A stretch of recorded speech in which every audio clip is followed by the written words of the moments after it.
Now to just pop over and see what's going on Cube Twitter.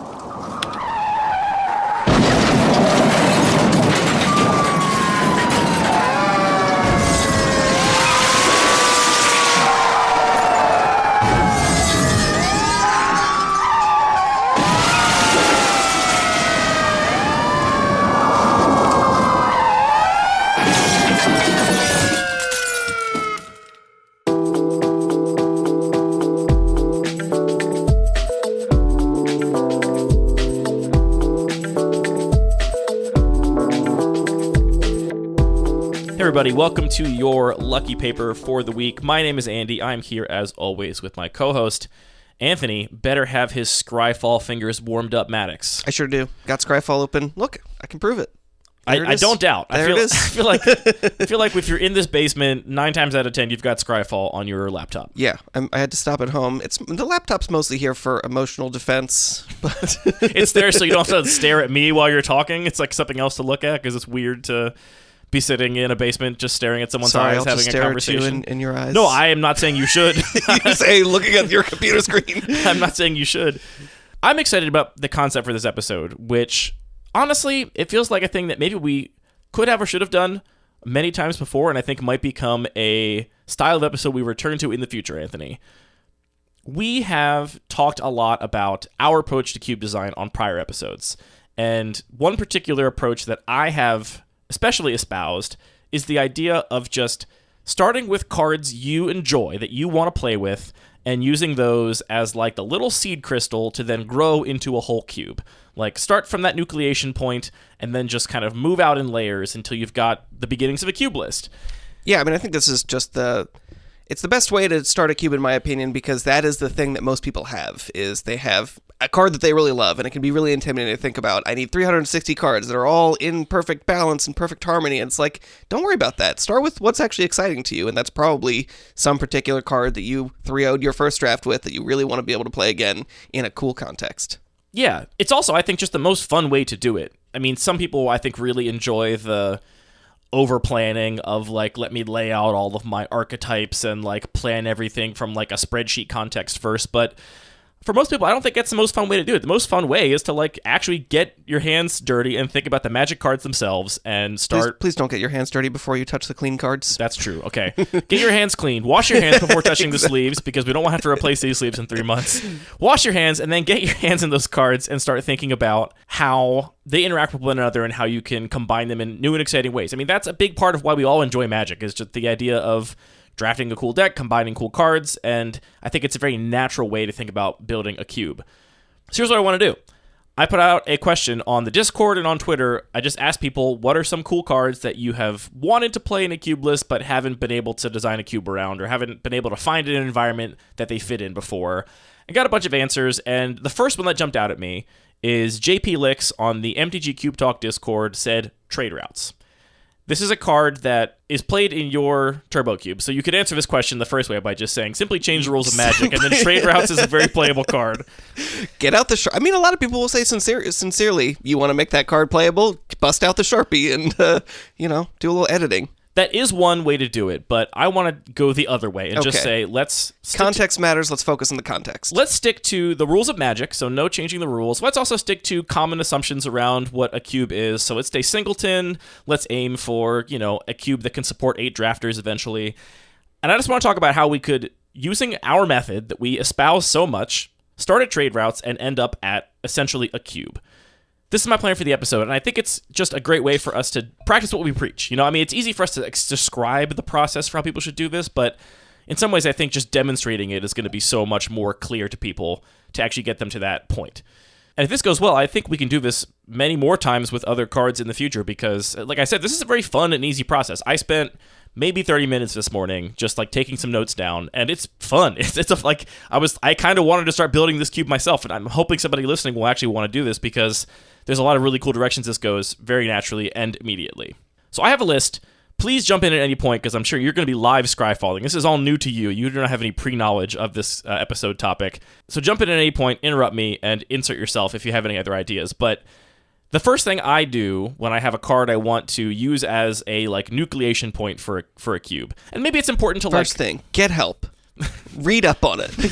Garaba. I think it's important to maybe clarify what I mean by this. Like, I don't want this to end up being the trade routes cube, right? Where trade routes is the best card. It's the only thing that matters. Every single card in the cube has to do with trade routes. I'm just using this as a starting point to say that this is a card I want to be able to play. And from there, I want to like see what a cube could look like around it. And I'm sure there are lots of different kinds of cubes you could build that would make trade routes playable in a variety of different ways. And this is all just the stuff that came first to mind to me. So this is not all going to be comprehensive, but these are the things that just naturally came to mind. And then I did a little bit of Scryfall searching to find some other things that kind of carried on from that. Let's just demonstrate how this goes. So the first thing I did was think, all right, trade routes is a pretty unique card. Let's read trade routes. Let's read the rules text. It is 1 and a blue for an enchantment that has 2 activated abilities. The first is pay 1 mana, return target land you control to its owner's hand. The second is pay 1 mana and discard a land card to draw a card. So on its face, this is a very dirtily, non-board affecting enchantment that just lets you move lands between play and your hand and the graveyard, and draw some cards if you want to get rid of lands in your hand. It effectively gives all lands cycling 1. It's not actually cycling for things that trigger on cycling, but it gives all lands in your deck cycling 1, and then you can also bounce lands to your hand if you ever want to just turn them into cards in the future. It's a very interesting kind of like long late game value engine in the right context. So the first thing I do when I look at trade routes is think, okay, this is a pretty unique card. If I want a cube where this is playable, I should try and find some cards that are like somewhat redundant with trade routes, right? Because if it's the only card that does anything like this, then it's going to be hard to find cards that work with it, but also work with other cards in a broader context. And I'm sure you could find other cards that are redundant with trade routes in other similar ways, but the first two I thought of, the first is Tectonic Reformation. This is 1 in a red for an enchantment that gives each land card in your hand cycling for a red mana, and it itself has cycling 2. So this essentially has like 1/2 of trade routes, just the discard a land card to draw a card, half of trade routes. It doesn't have the bouncing lands part of trade routes. The other card I thought of for redundancy is more about the bouncing side, and that's Tameshi Reality Architect. There's a lot of rules text in this one. Stay with me here. This is 2 and a blue for a 2/3 legendary creature, Moonfolk Wizard. Whenever 1 or more non-creature permanents are returned to your hand, draw a card. This ability triggers only once each turn, and you can pay X and a white and return a land you control to its owner's hand to return target artifact or enchantment with converted value X or less from your graveyard to the battlefield. Activate only as a sorcery. So Tameshi both has synergy with trade routes in that if you are activating trade routes to return a land to your hand, that will trigger Tameshi's ability and let you draw an additional card the first time you do it each turn. It also is another card that can bounce lands from play to your hand, which means that that's one more card that does that, which means you can start to think about building around that sort of effect. Are you with me so far? I'm with you. We're going to cover a lot of individual cards here, and it's going to get way too overwhelming if we read all the card text for all of them, so we do this for every episode, but I really want to highlight our cards mentioned page for this episode specifically. So if you go to luckypaper.co/podcast/182/cards, or check the link in the show notes wherever you're listening to this episode, there will be a page that has all of these cards we're going to mention in chronological order. So if you don't know any of the rules text of them, you can follow along there, because we just can't read all this rules text. It's going to be way too overwhelming. So now we've got trade routes, we've got Tameshi, we've got Tectonic Reformation. These are all doing a similar effect. And then the next question I ask myself is, what are cards that have what I'm going to call first order synergy with those effects? So just cards that are synergistic with trade routes, Tameshi, Tectonic Reformation. This is the order I happen to think of these in. It's kind of a weird order. I'm not sure why they came to me in this order, but they did. The first thing I thought of was Baron Tellurian Archmage. This is that mana war that also draws you a card at end of turn if you bounce something you control to your hand. So this is essentially a like weird mana war that also has some synergy if you're bouncing your own stuff, which again, trade routes and Tameshi work with that. Okay, so just to be clear, you're looking at this trade routes and you're like, okay, what does this do? How do we make cards care about it? And one of the things it does that's very unique is it just lets you return permanents to your hand. So there's going to be a pretty short list of cards that specifically care about cards going back into your hand in a very explicit way. Yeah. And this is, I think, the easiest part. This is kind of like building a deck. Like, just imagine you have trade routes in your draft pool. What cards do you want to see in the pack to, like, make your deck good? And we're going to go further from this because building a cube is not like building a deck, right? Part of it is. And we're at the sort of like deck building portion part of building a cube. And so we're just looking for like what are some raw synergies that work with trade routes. I mean, honestly, this is kind of one of the really fun things about cube design is when you're building a deck, you want to make sure everything works and makes sense because you want your deck to not just sit there and spin its wheels. When you're building a cube, you can kind of just be like, hey, here's 40 cards that kind of deal with the same thing. I'm just going to put them over here and make it someone else's problem to figure out if and how they actually fit together in a final form. Yeah, it's true. You get to, I think, be a little more free. And I should say, at this point, I'm thinking 0% about color balance, curve, like anything about like the overall shape of the cube. I am just purely thinking about what are some cards that work in this space that we can start to connect together. So we have Baron, Tolarian Archmage. The next card I thought of was Life from Alone. This is a card I love, and it obviously has a ton of synergy with discarding lands for value. I mean, just Life from Alone and trade routes in any deck is a pretty good value engine. Now, obviously, you would need the deck to also care about those cards if you didn't draw both of them, right? If you only drew one of them. But imagining having those two cards in play, that's an incredibly powerful late-game value engine that is particularly exciting to me. So Life from Alone was the next one that occurred to me. Then I thought about all of the modal double-face lands, because those are cards you can play early in the game as lands, and if you have trade routes in play, if and when you ever want to draw that spell, you can just turn that land back into the spell that's on the back side of it. So your Amiria's Calls, your Glasspool Mimics, your Seagate Restorations. I mean, there's like dozens of these at this point that have a land on one side and a spell on the other side, and you can just play them as lands, and they take up a land slot in your deck. And then your trade routes, or Tameshi or whatever, can, in the late game, turn that card into a spell, which is a really cool little small synergy that can pop up. Just to be clear, you can't cycle those cards, right? Because the land is on the back face? Yes, so you would return it to your land with trade routes, and when it got back to your hand, it would become the sorcery Amiria's Call or the creature Glasspool Mimic. It would not be a land in your hand. However, the channel lands are very similar and would be a land in your hand, and similarly, you could play the channel lands, Aganjo, the Seat of the Empire, Otawara, Soaring City. You could play those as lands in the early game, and again, pick them up whenever you wanted their spell effect, which is kind of cool. I mean, in most contexts, when you're playing Otawara or Aganjo, you're kind of like saving that, and you're hoping you're going to draw lands instead, and you use that as your like last-ditch land drop if you don't have other lands to play, because you want to get the spell effect. And thinking of a context where you have enough ways in your deck to pick them up that you can just play them out early and use them as lands, and then pick them up when you need them is a different kind of texture to playing with those cards. I don't know if this is worth pointing out yet, but sort of something that I'm going to want to think about eventually is all these interactions are very cool. And if you have trade routes in play just for free, let's say it's just, you know, this is the state of the game, you got trade routes in play, you have these lands to do these things. There's a lot of cool interactions there, interesting gameplay that can happen. That isn't necessarily yet maybe a reason to play trade routes, because when you cast it, you're still down a card for the reward of that flexibility. So something I'll want to eventually be thinking about is just sort of the context and what that actual payoff represents, and what value proposition that's making to your players that are going to be drafting it. Yeah, we will get there, I'm sure. Then the next sort of first order synergy that occurred to me is just anything that lets you play lands from your graveyard. Any Crucible of Worlds effect just turns trade routes into free card advantage. Now that is powerful. You could also do like a Splendid Reclamation thing. That's the card that brings all of your lands from your graveyard back to play. Turn this into a sort of 2-card huge ramp combo. It's also really cool that trade routes specifically will dig for Splendid Reclamation. Like, you can just keep churning all of your lands over into more cards to find your Splendid Reclamation in your deck and then turn it into a big ramp effect. I'm imagining even like a deck that's just playing 22 lands or something, just because you can play a lot of lands. Them all. Yeah, as long as you've... If you can find the trade routes. I was going to say, yeah, at some point you have to decide, and I didn't actually cover like tutors here, but that's an obvious thing where like, if the cube ends up in a place where it is so synergistic and so almost combo-oriented, then you might want to start looking at ways to tutor these cards up. And we don't have to tell you what cards tutor or trade routes. You can just look at Scryfall for that if you need to figure out what that is. But I mean, you can already start seeing that. We've got these sort of tutors, we got redundant effects that also let you do other things, and then you're talking about all these lands that have other effects that you might want to play, but then use a channel ability on the lands, or it's a double-face land that you can do something else with, that maybe all that kind of hangs together in a nice space where there are other reasons to also play a very land-heavy deck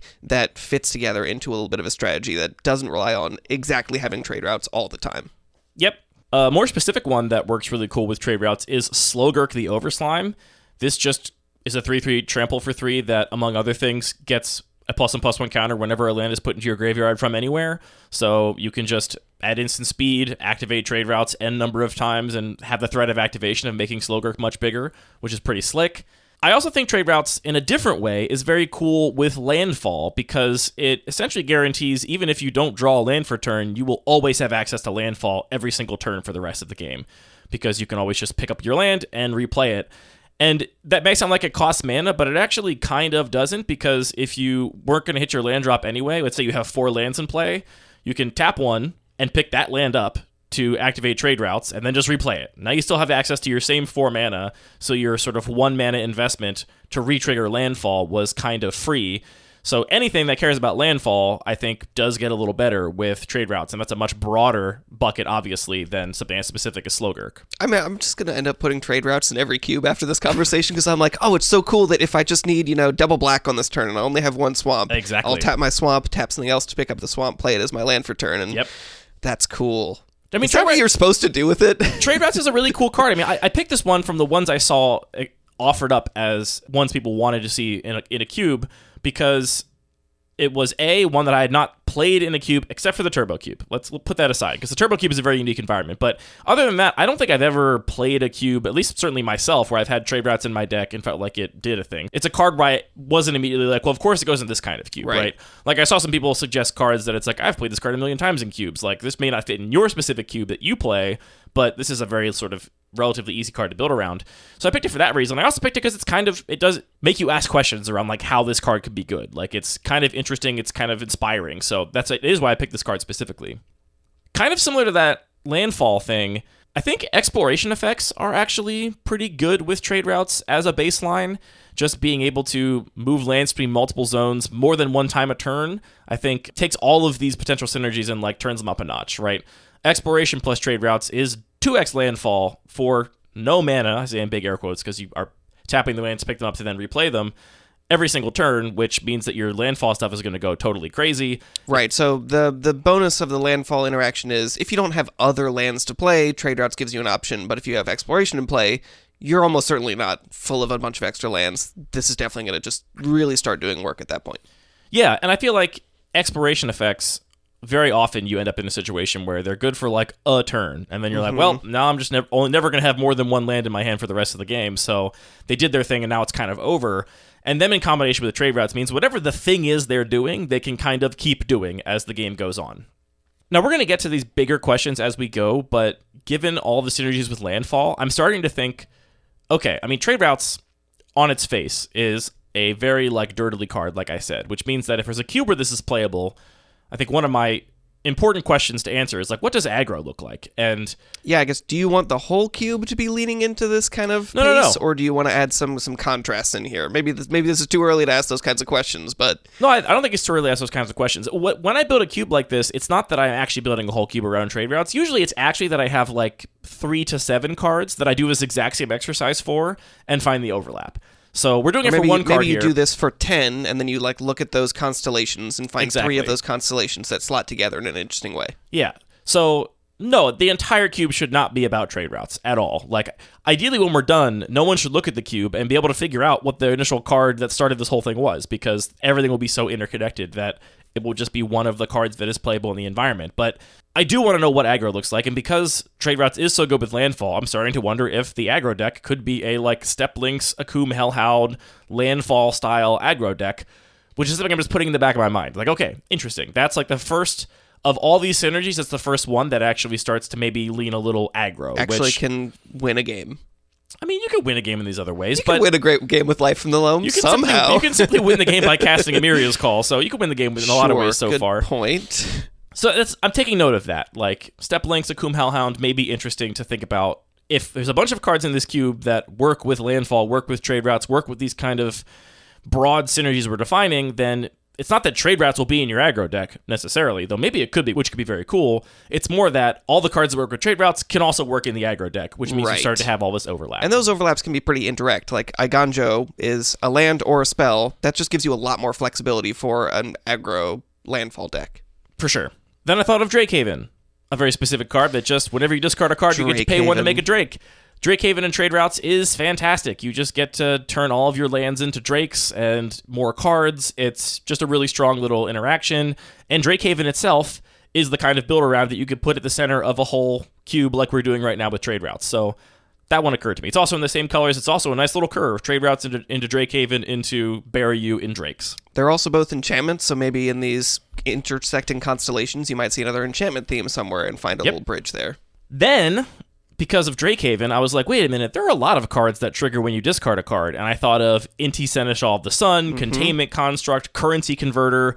And I also got the first black cards I thought of, which were Archfiend of Ifnir and Bone Miser. Okay, so you just named all of the cards that I opened up. These are the cards that just, I think you and I are probably going to have a lot of similar context for thinking of cards. But then I saw Bone Miser and I was like, wait a minute, Bone Miser can kind of go infinite with trade routes?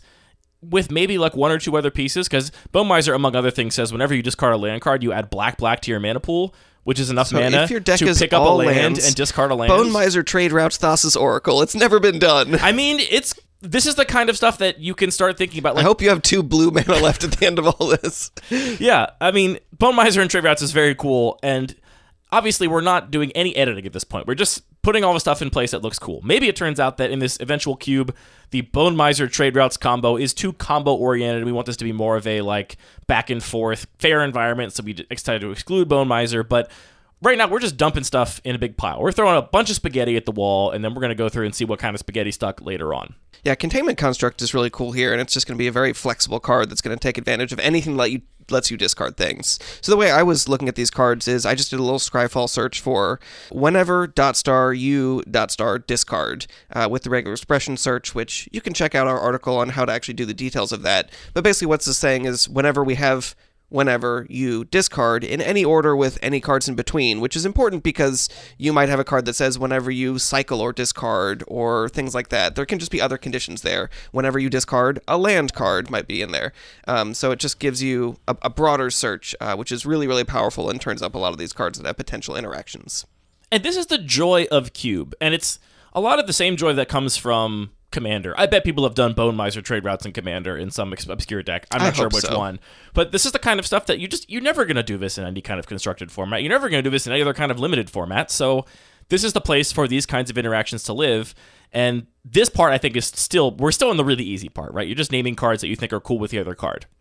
I will add that maybe you're listening to this and you're thinking, this is all well and good, but I never would have thought of any of those cards. I just don't have the context that you, Anthony, and Andy have, having played a bunch of cubes and played Magic for a decade or whatever. So Scryfall is a great resource, and we do have multiple articles on our website about how to improve your Scryfall searches. So you can just throw a couple keywords in there and find cards like Anthony's mentioning. I'll also say that you can use EDHREC and just go to their card page and go to highly synergistic cards with that card, and it will show you cards that work well with that card in a Commander context, which may or may not be appropriate for a drafted cube, but you can evaluate that, right? You're just looking for inspiration at this point. Right. So it's not like you're going to go and copy and paste that whole list. You're just going to go use that as a list to read, to then maybe find cards that you actually enjoy on a personal level. There's also, a lot of people don't know this, or I don't see it talked about a lot, there's also a very similar page on Cube Cobra. You can go on Cube Cobra, go to a card page, and there are 3 tabs. There is cards that are often played in decks with this card, cards that are often included in cube lists with this card, and cards that are synergistic with this card. I'm not actually sure how they do that third one. Maybe it's part of that Ryan Sachs machine learning special sauce, but these tabs are also just a great place to look for other cards that are helpful. Now, like, those first 2 tabs, in my experience, are a lot of just generically good cards in the same color, right? Because generically good cards end up in a lot of decks of that color, and so, yeah, Trade Routes is often played alongside Counterspell or whatever, because it's a very popular cube card, and it's generically good, and it's in blue, so those are not always the most helpful, but it's just more places for you to look for inspiration if you don't have this library of knowledge to draw on that Anthony and I do.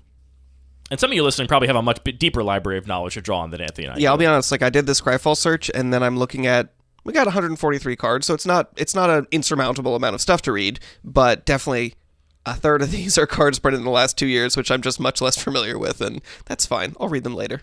So that's where I stopped thinking of first order synergy. We could do this all day. We could just keep thinking of first order synergies. Yeah, I mean, let's do a couple more. I mean, okay, what do you got? We got Bag of Holding, obviously. That's a classic. Discard all your lands into the bag and then draw a bunch of extra cards. Mm-hmm. Again, we're going to have to think about power levels later on and be like, is Drakehaven and Bag of Holding really on the same level, that these are both reasons to be in the same deck? Maybe not. Did you mention Faith of the Devoted? This is another one from Amonkhet. I did not. That just lets you drain your opponent. So this could be just another win condition for cycling a lot. And I like this because it does still interact with all the cards that you might want to cycle and then cast from exile still get triggered. So there's a lot of opportunity there to turn your cycling into a win condition. Riel the Everwise is another cool one that's just going to be a draw engine whenever you discard cards. So again, fits in with all the other kinds of discard synergies. Yeah, and I'm sure you out there listening have also thought of 10 cards we didn't mention. And this is, again, the easy part of this. Just name cards that are cool that work with this card. Now let's go to the second step. And okay. with every step, we're going to go a little further from just like building a deck and a little closer to building a cube. And this second step is looking at second order synergies. So here are the cards that work with trade routes. Let's now look at cards that work with the cards that work with trade routes. So now we're going to be naming cards that probably don't themselves work with trade routes, but they work with cards that we just named. Does that make sense? I think so. Is that too confusing to follow? If we just look at anything with madness, if it's not a land, it doesn't directly work with trade routes because you can't discard non-land cards with trade routes. Right. But it works in the sense that all, like, let's say a good half to 3/4 of the cards that we just mentioned will also work with those madness cards. So, yeah, it's sort of like second cousin in terms of synergy. Exactly, yeah. I just picture like a bullseye. We have right in the middle, we have trade routes. We just did the first ring around trade routes. These are all cards that directly relate to it. Now we're going to go one ring out on that bullseye and just look at cards that work with the cards that work with trade routes. And here, I think you as a cube designer can start to say, look at the cards that you just named that are interesting to you. So if you're more interested in Slogurk or Step Links or Crucible of Worlds, look at those cards. The ones I chose to look at are Tameshi and Baron specifically, and we'll see where we go from there. So Tameshi, I read the full rules text earlier. It's a little complicated, so again, if you don't know this card, check out the cards mentioned page, but it works really well with cheap artifacts and enchantments that you can sacrifice. So the seal cycle, like Seal of Cleansing, Seal of Removal, Seal of Fire. These cards are really good with Tameshi because they are cheap enchantments that you can sacrifice for a spell-like effect, and then Tameshi lets you rebuy them. So I thought of those to go with Tameshi. Now we're also getting just a bunch of enchantments where an Enchantress package starts to make more sense. Can we actually play, an Enchantress itself? Do we have an Enchantments Matter theme going on? I'm not sure. The baubles also work really well with Emery, so I'm already going to sneak a little third level synergy in here, right? Like Emery and Tameshi are kind of like a pair in my head where they do a very similar thing. Interestingly, they do a very similar thing in a way that Emery has nothing to do with trade routes in any way, right? I mean, I guess... No way. I can't think of any way they have any synergy. Well, I just together. want to build another little connection, which is, can you play artifact lands from the graveyard with Emery? You can't. It's just casting. Okay, but I'm thinking about those artifact lands and maybe even snow lands, other kinds of lands that you could discard, which have other synergy with things that you might have in your deck. Emery comes up in this conversation too. Emery also works great with all the baubles and spell bombs. Aether's Spell Bomb, Mishra's Bauble, both work great with Emery and Tameshi. So now we have like a kind of graveyard matters, cheap little trinkety artifacts and enchantments matters thing going on. The other two cards that I thought of with Tameshi were Spirited Companion, which is just a dinky little Elvish Visionary, but it happens to be an enchantment, so you can recur it with Tameshi. And Touch of Spirit Realm also occurred to me too. This is that O-ring that has channel to flicker something, and the fact that you can channel it and then still also play the O-ring out of your graveyard with Tameshi is a really cool little interaction. And if we are having other channel lands going on, then there starts to be like a cohesive theme. Not that they're actually interactive at all, right? Like it doesn't actually... There's no mechanical interaction between Iganjo, Seed of the Empire, and Touch of Spirit Realm, but in the context of a cube, you're trying to somewhat focus on themes or limit complexity for your players. If you're going to have the channel lands, then I think the channel Touch of Spirit Realm is much more acceptable and appropriate in that context. Let's talk Baron now. Baron Slayer and Archmage, the first thing I thought of was just Ninjutsu. Ninjutsu is great because it returns a thing to your hand that you control, so you're going to draw a card with Baron.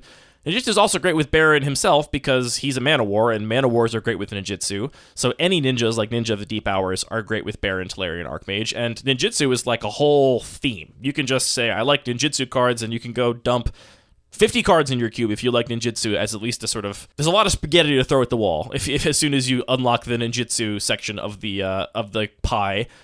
The next thing I thought of... We're doing pie or we're doing spaghetti? I'm lost in the sauce here.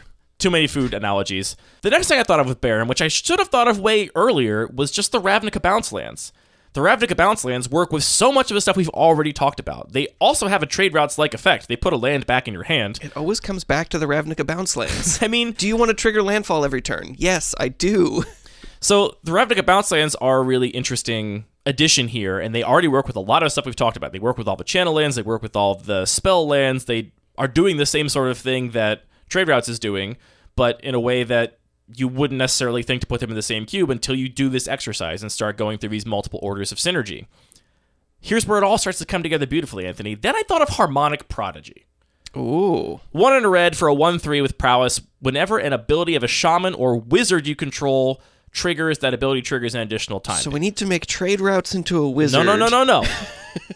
Harmonic Prodigy just works really well with Baron, because Baron has 2 triggered abilities, and Baron is a wizard. Then we get Naban, Dean of Iteration. Hold on. Before we even do any of that, both Tameshi and Emery are wizards. Too. You can name cards. I'm just saying that both Emery and Tameshi are also wizards. So even without adding any further wizard synergy, we already have, you know what else is a wizard? Bone Miser's a wizard. Oh. So now we have like a Harmonic Prodigy, Bone Miser potential combo deck that is like showing up here. You get a Dark Ritual for every one of your lands? 4 black mana. But you pay 1 for... Oh. No, you don't pay 1.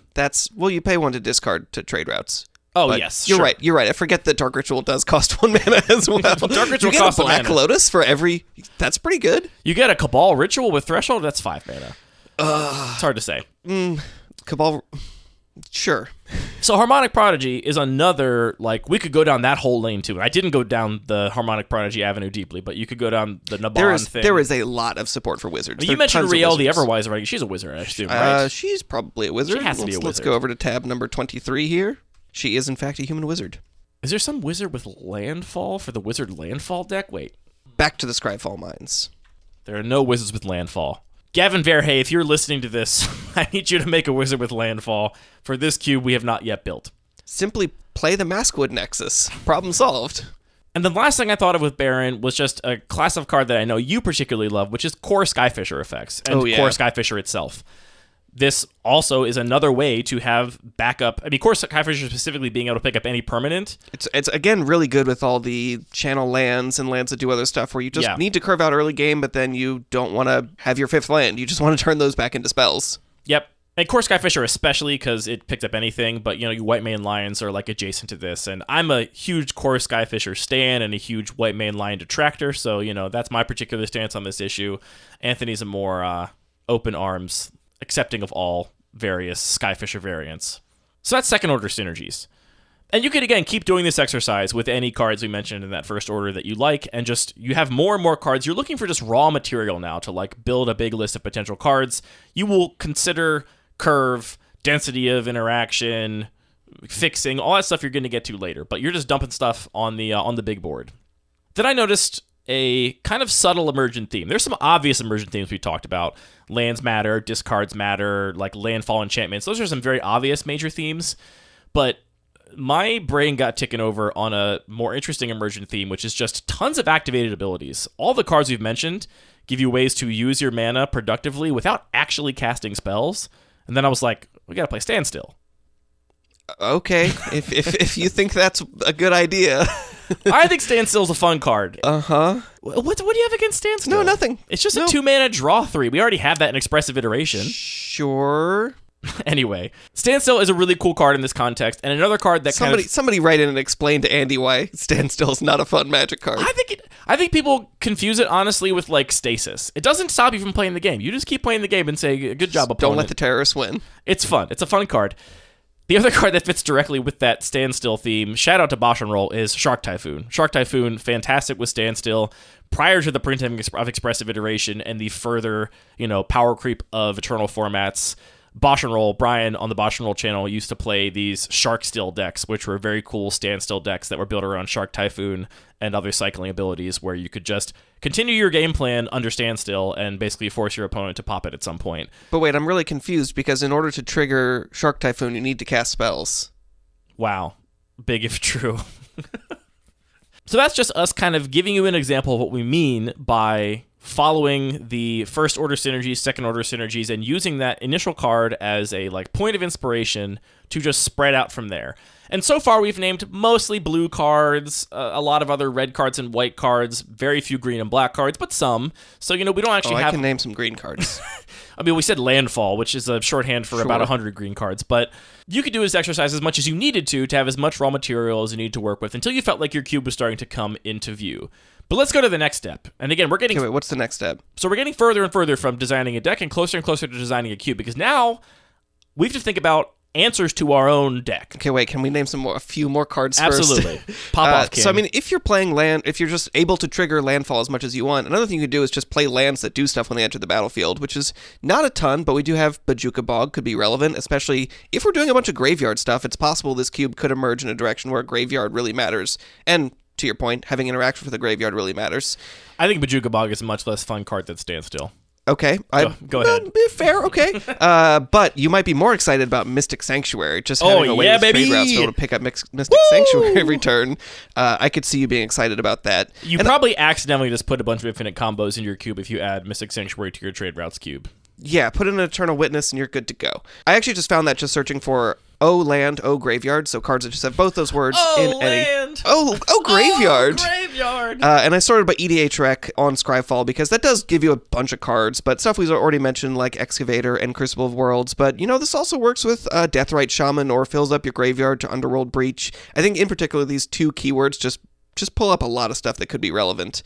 The other card that I thought of, this is maybe a little bit of a bigger card than we're usually excited about for our cubes, but it might be good for you, the listener. Ashaya, Soul of the Wild, which turns all of your creatures into forests. Guess who's never getting a creature removed ever again? Yeah, you just pay one, which you can do with your creature because it now taps for mana, and you can pick up that creature, and you mentioned, what's that little guy? The Spirited Companion. Just imagine you're picking up that land creature a million times and drawing as many cards as you want. Could be a great time. The world is your oyster. That's all I got. So, let's go to the next step. And again, we're getting a little further from the feeling of designing a deck and a little more to the feeling of designing a cube, because now something you never do in deck building is include cards that answer your own deck. But I think that's an important thing to do in the context of a cube. So, looking at cards now that answer either trade routes itself or the kinds of things that trade routes is doing, and specifically looking at things that not just answer it, but answer it in a way that is synergistic with the stuff we've already been talking about. So we already mentioned Seal of Cleansing, the white seal effect. That seems great in this context. Not only does it remove trade routes, but also it works with Tameshi and has a bunch of other interactions we've been talking about. Dispeller's Capsule is basically the artifact version of Seal of Cleansing, so that's really cool. Then we have to mention Lauren of the Third Path and Reclamation Sage, which are both Reclamation Sage variants. They both enter the battlefield and destroy an artifact or enchantment, which might not sound super synergistic, but we also talked about all the ninjutsu stuff with Baron and all the ways to pick up our own creatures, so ways to recur those. There's already some cool interactions and synergies building up there. That's true. Here's a really cool one for you. Kasali Pride Mage. Oh, I'm happy about that. Do you know why? Because it's cool. It lets you destroy artifacts and enchantments. It's a wizard, baby. It's a wizard? We're going to double trigger that Exalted when we attack with our Harmonic Prodigy in play. It's happening. It's a cat wizard. I went really deep in Scryfall and found an even cooler one. This is probably like well below the power level of the cards we've been talking about, but Thornscape Battle Mage is an elf wizard. Yes, please. It's an elf wizard, 2 and a green for 2/2. How many people could you have as a podcast co-host that are going to say absolutely Thornscape Battle Mage? I can tell you. Can I tell you the whole text on that? Yeah, go. I did pull it up. I'm going to hide it. Don't look. Eyes here. Okay. My eyes are up here. 2 and a green for a 2/2. Did you know it was an elf wizard before we had this conversation? I would not have known it was an elf wizard. It's an elf wizard, but it makes sense. It's a mage. It has kicker for white and kicker for 1 and a red. Just red and or white. Okay, so if you pay, you can pay both of these kicker costs. Yes. If you kick it with white, you get to destroy an enchantment or an artifact.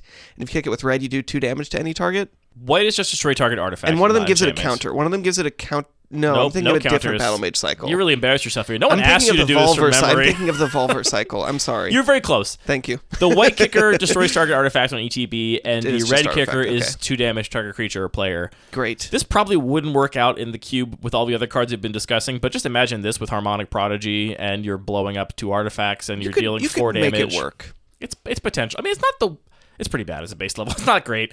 It's basically Flame Tongue Kavu. 2 other answers that occurred to me in this context were Tishana's Tidebinder and Phyrexian Revoker. Both answers for abilities. In the case of Revoker, just activated abilities. In the case of Tidebinder, both activated and triggered abilities. But ways to interact with these kind of abilities that are so prevalent in all the cards we've mentioned, but not totally dead cards on their own. Not your Pithing Needle or your Stifles or whatever. They actually just are creatures that do things on their own in a normal context. Plus, you can pick up your Phyrexian Revoker or your Tishana's Tidebinder with any of the ways we talked about picking up creatures and replay them to counter more stuff. So we started at trade routes. We ended at Kasali Pride Mage, Harmonic Prodigy, Standstill, and I think there is a very cogent through line to all of these cards that begins to form the architecture of a cube. Here's where I think we have to start thinking bigger picture now. And again, if you're doing this for yourself, I think you should do this with multiple starting cards. Just like pick a handful of cards you want to play and do this exercise with them. Come up with this sort of constellation of related cards. Start to see where overlap is. Or just keep doing this even deeper, right? Like go into second and third order synergies and just keep kind of following the trail of your interest as a player. Like what are the kinds of cards that also indicate the kinds of decks you'd want to play. Just keep following that thread. I mean, there's also just a lot of sort of really obscure ways to think about synergies. And Trade Routes does a lot, so it's easy to find many directions, but any card will kind of have this. Just the one thing. But, anything that cares about drawing 2 cards a turn, this will trigger. Anything that cares about enchantments, this has potential to interact with. Things that care about cards that cost 2 mana, potentially. Just things, environments that care about cheap effects. There's all kinds of little ways that you can make a card matter, even if it isn't specifically saying, whenever you do a land thing, do another thing. Put Spell Snare in our answers list here. Sure, along with yeah, all why of not? These disenchants. So then, getting even broader, I think it's very natural to come up with a big list of cards like this. And I think if you do this exercise for almost any set of cards, you'll probably end up with a fairly synergistic, maybe somewhat like magical Christmas land pile of cards that are cool together.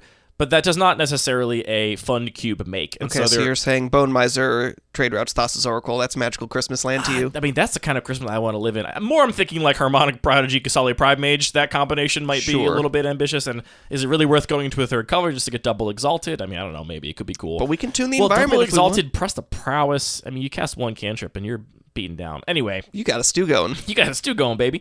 So I think you ultimately have to put this through a couple filters that are more broad universal questions to cube. And you'll eventually have to answer the question of like how much of this cube should be fixing. And we have a bunch of resources dedicated to that. Whole podcast episodes, whole articles we'll put in the show notes. You eventually should answer the question how much of this cube should be interaction, removal of various kinds. And we also have whole episodes dedicated to that, which we'll link in the show notes. I think more important at this step is not densities of those things, but what do those things look like? So what does a suite of answers look like? We've talked about some of that already with the cards we mentioned. What does aggro look like? We had one idea that came up early, which was the sort of landfall step links aggro. We also talked about ninjutsu, which is not an aggro deck per se, but it's definitely a proactive deck that can start to establish the tempo of an environment. You can't just sit back and do a dirtily thing if you're getting ninjutsu'd every single turn. You have to be present on board. You have to have interaction to stop your opponent's plan. It's a strategy that sets the tempo of the environment. Right. There are also some really interesting aggressive strategies in black and red. I could see in red things that care about spells in the graveyard. Obviously, we love to talk about Dreadhorde Arcanist, but that's a very real option here. Or a lot of these cheap black creatures that recur themselves from the graveyard. You discard your Grave Crawlers, your Bloodsoaked Champions, your Gutter Boneses, and bring them back from the graveyard. That can definitely start to form again, just a similar sort of suite of overlapping kinds of mechanics and themes. Right, we also just mentioned, like, Inti and Containment Construct. You could throw Conspiracy Theorist in there, and you have a whole like madness aggro thing going on in red already, which is just cares about discarding a bunch of cards. Get your Anya's Ravager in there too, and just kind of go off. So, and what's also I think very cool about that is we're talking about this sets of cards. Those are not all the same power level, and it might be fine to have that spread there. It also means you might have a little menu for yourself if you want to say, well, Trade Routes is not really working here, or this other sort of theme that I really was enjoying isn't quite working here. Let's go with Conspiracy Theorists over Inti, or maybe just the proactive decks need more juice, so sure, dial it up and put in the more powerful version. Yeah, exactly. And then you have to answer the question, I think, of what does fixing look like, and from just looking at Trade Routes, I think we've arrived at a That's all you need.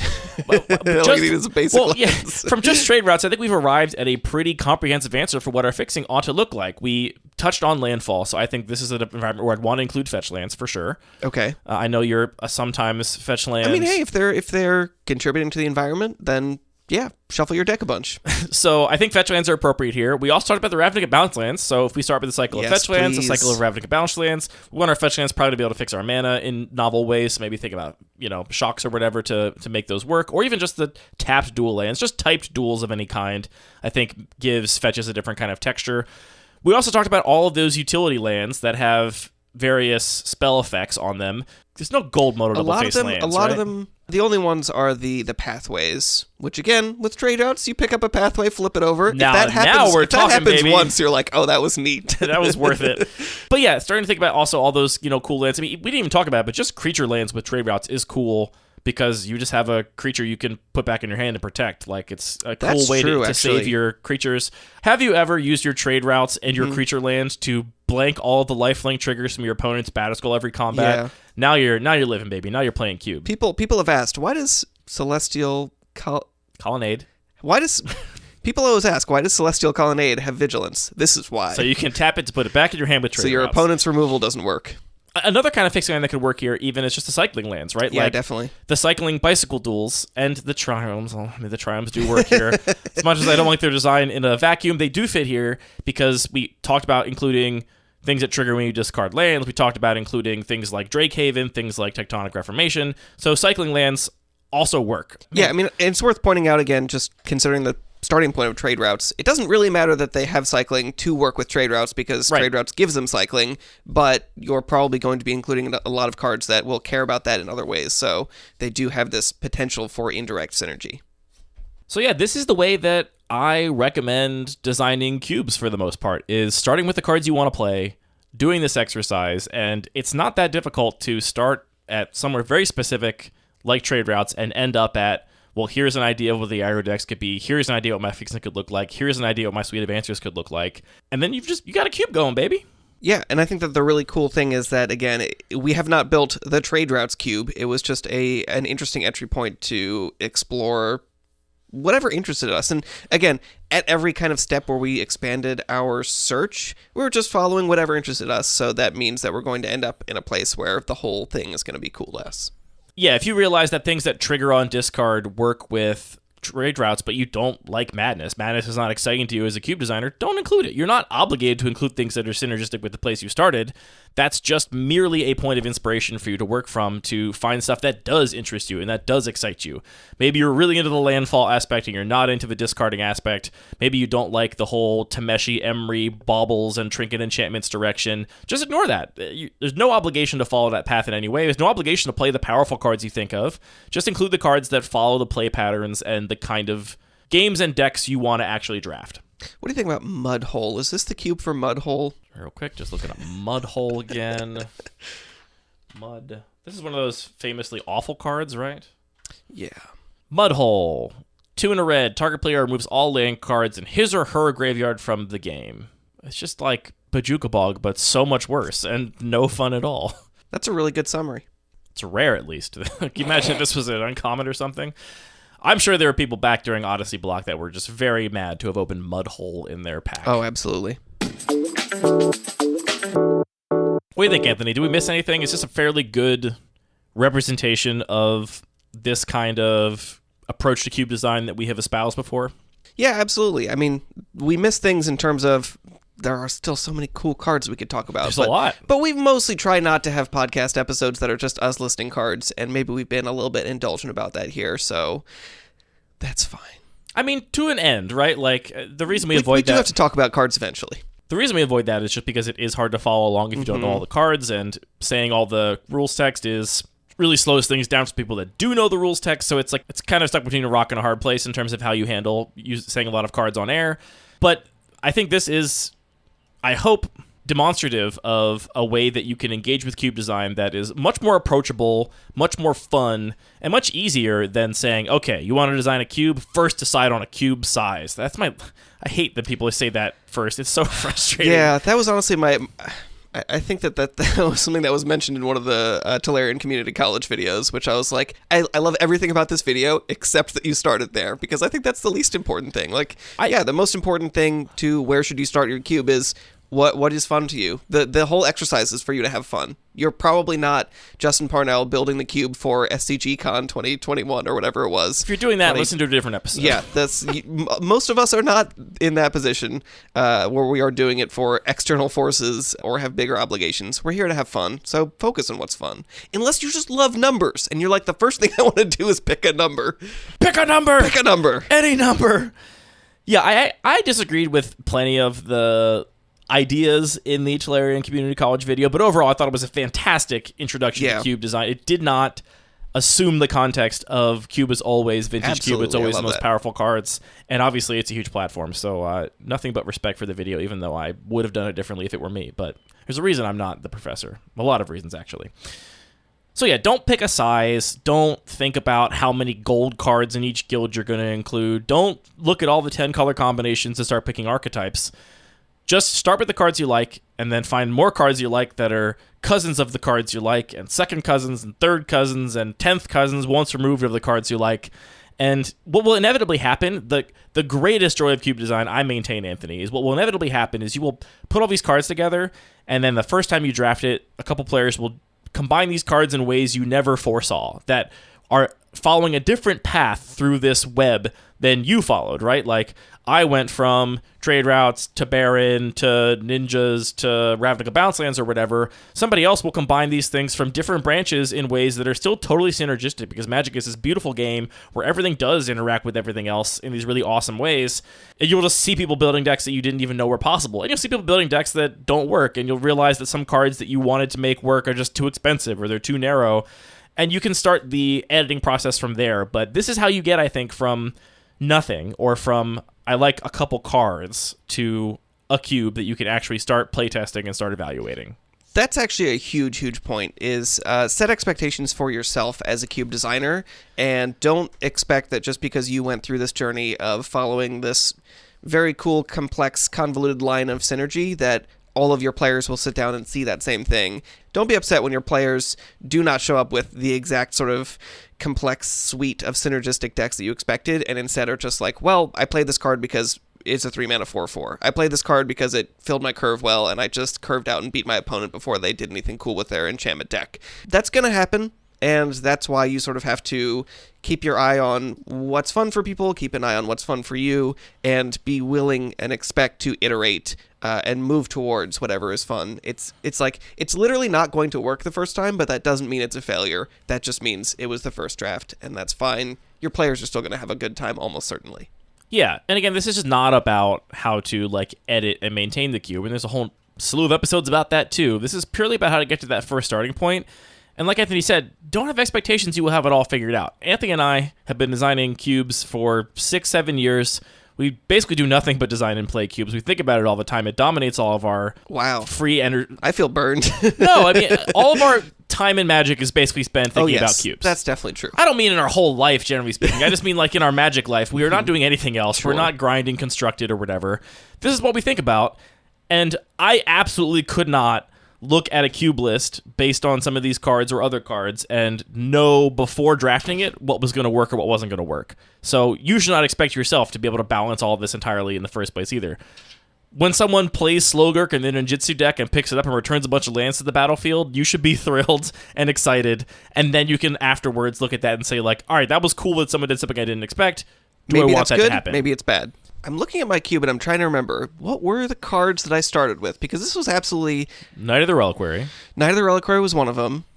And that was probably even... So, I started with a big list of, these are cards I think are cool, which is probably 40 to 50 cards, and then trimmed that down. And yeah, I mean, it was sort of the sculptural process of add a bunch of cards based on what's interesting, what things go together, and then trim a cards based on all kinds of factors. Knight of the Reliquary was one. I'm sure White Mane Lion was one. I was going to say that next. I'm sure a lot, like I think Kest Dissident Mage might have been one. So I a think lot of those some of have been them, cut. yeah. I think some of them were cards that you're no longer playing. Which like I think is- Rampaging Bailoffs, I think, was one of the early ones too. I remember you being really excited Nesting about playing. Dragon. So yeah, I mean, that's maybe another Nesting interesting Dragon point. just cracked. That card is so good. Cards might end up being cut, but that doesn't mean that their temporary role wasn't important in shaping the environment. Something Ship of Theseus. Yeah, I mean, I think it's entirely possible you could do this exercise, listener, for a card you like, get to the end, cut that card you started with, and still be thrilled with the cube you end up with. Because you liked trade routes or whatever for a reason, and that reason will be embodied in the cards you picked that work with it, even if it turns out they work better with each other than they do with the original card you started with. So all roads lead to cube, and I think this is the most fun way to travel that path and leads to the most interesting and novel cube designs, because a lot of cool things you can do in a cube do not translate or are not articulated by things like two-color archetypes, right? This is how you're going to end up with a more novel, more unique, more special cube than trying to be the 190th person to say, I'm going to combine blue, white, blink with red, green, stompy, and blue, green, white, control. +1/+1 counters, and blue, white control. I do love green, white, +1/+1 counters. So this is the path, I think. What should we call this approach, Anthony? Let's try and come up with a name for this approach. I know you hate doing this. You hate any kind of like branding or. I'm petting the dog now, so we're kind of at neutral. What about emergent cube design? You wanna burn emergent? That's a powerful word right there. Why are we burning it? We're using it. We're using it for good. Every word gets one use. We're using it for good. Fine. That's your answer? Bye, dog. Well, Anthony says fine. So on that bombshell, we'll end this episode of Lucky Paper Radio. Thank you for tuning in. There's a ton of links we mentioned in this show and a ton of cards mentioned in this episode, so make sure you check out the show notes wherever you are listening. Our website is the best place to view the cards mentioned and to click on the linked timestamps, though the timestamps are also going to be in the YouTube video. There'll be chapters below, and I think in Spotify on mobile there's also chapters, but not in some other places where you're listening. So check that out. Check out the cards mentioned page, and let us know if this is a cool episode idea and if it will be useful to go through this exercise with other cards, or if it would just be purely indulgent naming cards we like podcasts that are not actually that useful. I'll be honest, when you started this, I was like, okay, how many cards are we going to do? 3, 4? It's just one. Just the one this time. Just the one. I mean, you can go really deep on just one card, and that's what I want to demonstrate. Yeah, I think we could have spent 4 times as much on this one card. We could have, easily. Definitely. I think this first episode was good as the only example of how to do this. We've talked about it before abstractly, but here's one example of like how to do this with a specific card. I think the first example is very useful. I don't know how useful further examples are, so let us know in the comments down below or write us at mail@luckypaper.co and let us know if this is cool. And with that, we're wrapping up this episode. All of our music is produced by DJ James Nasty. All the Magic cards are produced by Wizards of the Coast. This podcast is produced by Anthony and I thinking really hard about Magic cards and then speaking into microphones about it. It's Wacky Draft Day, Anthony. It's the best time of year. It's the wackiest time of year. The wackiest time of year. Yeah, this has been a fun tradition for literally as long as we've been playing Magic. Once a year, our local play group does a Chaos Draft, which is a draft where everybody brings 3 random booster packs, and it's a lot of fun. We even also just draft in one big pod, so the biggest we've had is like 50 people or something. Yeah. It's very cool to never wheel a card, and also after you have more than 16 people, it doesn't, like, there's no functional difference to it being one big pod, but it's just sort of fun for the holidays to do something a little weird and wacky. I did pretty well the last 2 years. I literally have no memory of how I did it. I know that we didn't do it over COVID, which was obvious. But I think we've done it the previous 2 years. Does that sound plausible? I have no idea. The last one I remember was the really big pre-COVID one. That was the biggest year, 2019, over the holidays. It was the first year of the new No Land Beyond location. That's where we had like 45 or 50 people. Maybe those are the two I'm thinking of as last year, and that one, I remember I specifically had more or less in my like blue-green deck, and I found so many cool ways to use more or less that uncard that lets you change a number by 1. Magical hack type? Yeah, lets you move in. Well, Magical Hack is switch a plus or a minus. Magical Hacker. It's Magical Hack is the name of the card. I'm thinking of Magical Hacker. What's that? That's the creature that lets you... No, it's Magical Hack. Magical Hacker is also... There's different cards. There's 2 cards? Different cards mean different cards. What the heck is Magical Hacker? He's the creature that lets you add or remove numbers or switch the sign of numbers. Why did I think that was Magical Hack? Magical Hack is, I think, just changes the colors of something. Oh, Magical Hack is a black border card. Yeah. Anyway. Okay, I'm glad we clarified this. I remember doing a bunch of cool stuff with more or less and popping off with it a couple times. I remember one of them I had Urza, the blue 4-mana Urza. I also had Lyra Dawnbringer. Jeez. And then like some other huge green bomb. And I also had an uncard that was a rampant growth, but if I sang a song, it was untapped. And that was difficult for me personally. But once a year, I will sing a song for my untapped rampant growth. For the spirit of the Wacky Draft, I am happy to let people bring whatever they want, but I would also be very happy if there were never any unpacks brought to this stupid draft. I want some unpacks. Anyway, I'm looking forward to that. It's going to be a good time. You got spicy packs? Nah, not that spicy. Okay. I mean, in past years, I have gone real spicy. Years and years ago, what is a sealed Urza Saga pack worth now? I did buy one at the time, and I think at the time it was like $40, and it felt really irresponsible. And then you open it. Yeah, I had an Odyssey pack last year that was given as a gift to me, and I can't remember what I thought. I opened up literally nothing that was applicable, but it's cool to see a bunch of old bad cards. $120 is my guess. Market price is currently $225 for a sealed Urza Saga booster pack. So the one I opened had irresponsible thing was opening that pack. The one I opened had a wildfire in it, so a lot of value. Cool. Did you draft it? I did. That was actually a really cool deck. I drafted Wildfire and Souls of the Field of the Soul. There's some card that says whenever a creature you control dies, you make a spirit token. And I basically drafted a weird combo deck that was all about building up a big board and then wiping it away and then being left with a bunch of spirits and beating my opponent with it. It was cool. Cool.